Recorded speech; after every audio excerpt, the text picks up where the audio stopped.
Hello, what's up? Welcome back sa ating channel at panibagong poster team o poster topic na naman ang ating gagawin since ayun nga, August na at ito ay buwan ng wika. So yan yung mga papasok na tema sa buwan ng August. Ngayon, ang sasagutin nating katanungan is yung about sa sino nga ba dapat ang magpo-provide ng gamit, no? Yung gagamitin mo, kunwari ikaw yung representative ng school, no? Para ilaban sa ibang school sa isang poster making event, no? So ayan, balik tayo sa era namin, no. Sa era ko dati kapag once nakasali ako sa isang poster making yung trainer namin, yung nagpo-provide, no. Siya yung bumibili ng mga pastel namin, yung gamit namin, mga pencils, ganyan, yung illustration na ginagamit namin sa pam-practice.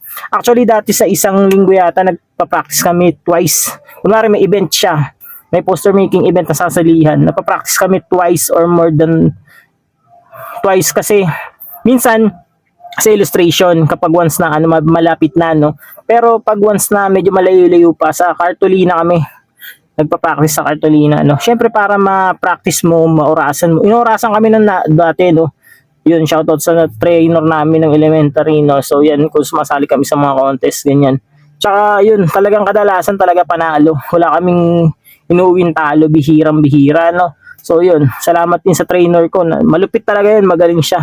Magaling siya pagdating sa composition ng isang poster. Kaya yun, na-adapt ko din siya kung paano gumawa ng isang poster, no. So yun.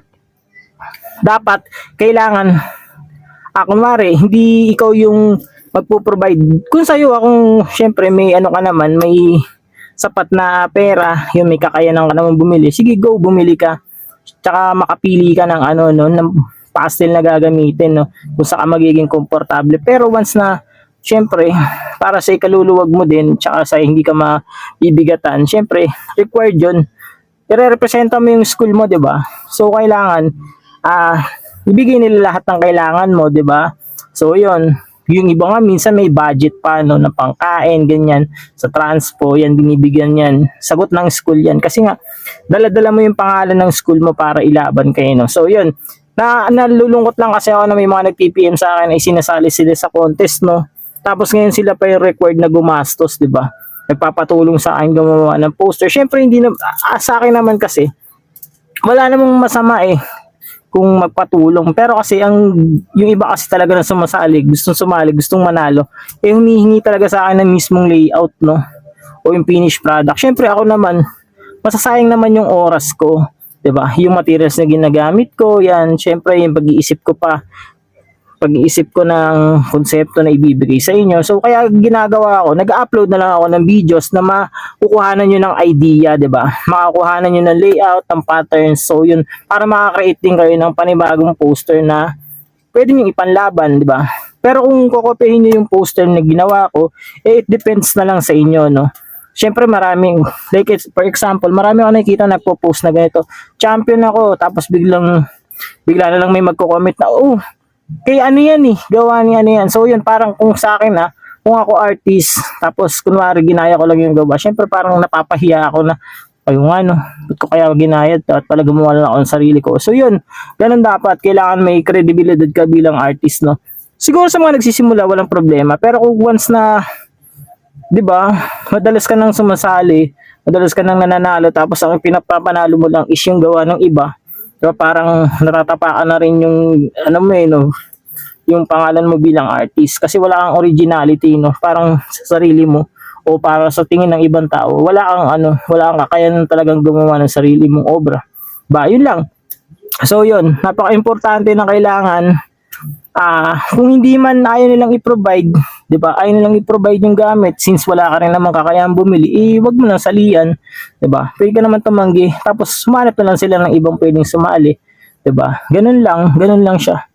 Wag mong ipilit pag hindi talaga kaya, 'di ba? Siguro hindi para sa iyo, pero may times na magiging para sa iyo. Example sa akin minsan dati, no, kapag once na wala talaga kaming gamit, no. Syempre, kunwari, sa school lang naman maglalaban-laban. Yung mga klase ko, ganyan. Kung sino may gamit, hiramin ko. Yan, ganun, kapala na lang ng mukha, no.